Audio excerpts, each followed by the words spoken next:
आज के इस वीडियो में हम बात करने वाले हैं मकर संक्रांति महापर्व के बारे में। मकर संक्रांति महापर्व की ढेर सारी शुभकामनाएं आप सभी को।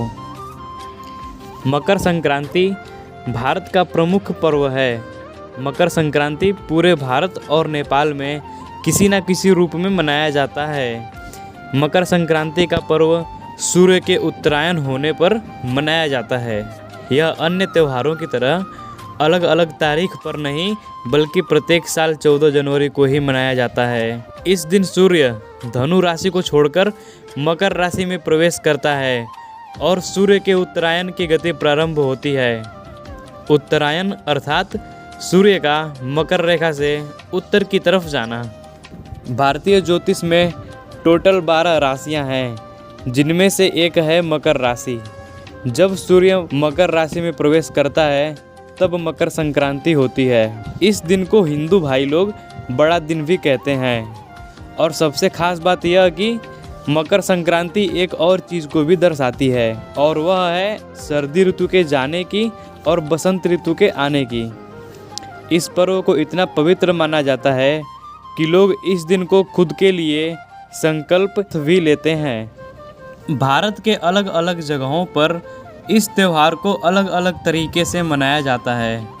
जैसे आंध्र प्रदेश, केरल और कर्नाटक में इसे संक्रांति कहा जाता है, और वहीं पंजाब और हरियाणा में इस समय नई फसल का स्वागत किया जाता है और लोहड़ी का पर्व मनाया जाता है।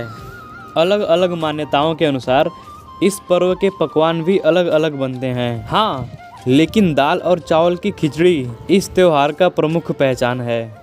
सबसे ज़्यादा स्पेशल गुड़ और घी के साथ खिचड़ी खाना है। इस दिन सुबह जल्दी उठकर तिल का उबटन अर्थात कुछ प्राकृतिक चीज़ों का मिलाकर लेप तैयार करते हैं, जिसे लगाने के बाद स्नान किया जाता है। तिल और गुड़ से लड्डू तथा और भी कई प्रकार के व्यंजक बनते हैं। मकर संक्रांति के दिन ही गुड़ और घी और खिचड़ी खाने के पीछे वैज्ञानिक कारण भी है। होता यह है कि जब आप तिल, घी और गुड़ और काली उड़द की खिचड़ी को खाते हैं तो यह हमें ठंड से बचाने में सहायता करता है। दक्षिण भारत में स्टूडेंट के लिए विद्यालय का पहला दिन मकर संक्रांति से शुरू कराया जाता है। ऐसा कराने का यह उद्देश्य है कि ये लोग इस दिन को शुभ दिन मानते हैं। अब आते हैं कि मकर संक्रांति पर हमें क्या करना चाहिए। इस त्यौहार को स्नान और दान का त्यौहार भी कहते हैं। इस दिन तीर्थों और पवित्र नदियों में नहाना बेहद महत्व है, और साथ ही तिल, गुड़, खिचड़ी, फल और राशि के अनुसार दान करने पर पुण्य की प्राप्ति होती है। ऐसी मान्यताएं हैं कि इस दिन दान पुण्य करने से सूर्य देवता प्रसन्न होते हैं।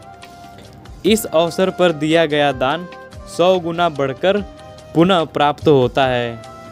अगर आप इस दिन शुद्ध घी और कंबल दान करते हैं तो आपको मोक्ष की प्राप्ति होगी। जब बात मकर संक्रांति की चली है तो हम लोग पतंग उड़ाना कैसे भूल सकते हैं। तो आइए इसके पीछे के रीज़न को जानते हैं कि मकर संक्रांति के दिन पतंग को क्यों उड़ाया जाता है। मकर संक्रांति के दिन पतंग उड़ाकर इस त्यौहार को मनाने की प्रथा बहुत लोकप्रिय है। पतंग उड़ाने का रिवाज इस महापर्व से कैसे जुड़ा है बताते हैं। मकर संक्रांति के दिन लोग अक्सर अपने घरों की छतों पर से पतंग उड़ाकर इस त्यौहार को मनाते हैं।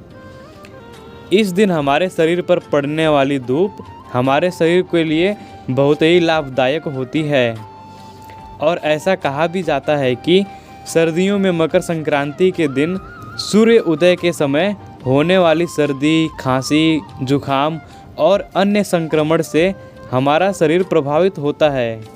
तो जब हम मकर संक्रांति के पूरे दिन धूप में बाहर निकलकर या छत पर जाकर हम जब पतंग उड़ाते हैं तो हमारे शरीर पर पूरे दिन पड़ने वाली सूर्य की किरणें स्वास्थ्य के लिए काफ़ी लाभकारी होती हैं, जिससे हमारी शरीर स्वस्थ रहती है। एक मान्यता के अनुसार कहा यह भी जाता है कि त्रेता युग में भगवान श्री राम हनुमान जी के साथ मिलकर मकर संक्रांति के दिन पतंग उड़ाए थे और इसीलिए उस समय से अब तक यह परंपरा पूरे दुनिया भर में प्रचलित है। और अब इतना महत्वपूर्ण त्यौहार जो कितने सालों से मनाते चले आ रहे हैं, तो इसका कुछ ऐतिहासिक महत्व भी तो होगा। आइए इसे जानते हैं।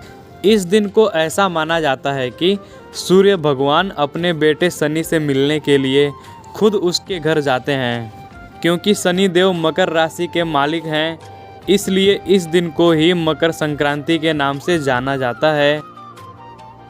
और इसी पर्व का महाभारत में बात करें तो महाभारत काल में भीष्म पितामह अपनी शरीर का त्याग करने के लिए मकर संक्रांति का दिन चयन किए थे।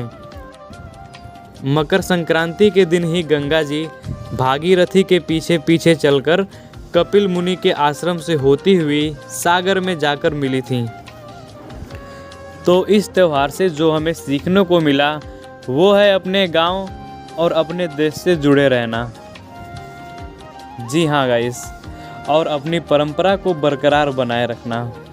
और सबसे बड़ी और ख़ास बात यह है कि हम कितना भी बड़े क्यों ना हो जाएं, हमें लोगों की सहायता करते रहना चाहिए।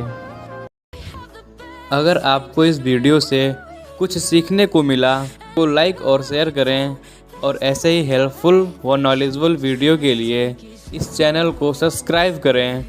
वीडियो को यहाँ तक देखने के लिए धन्यवाद।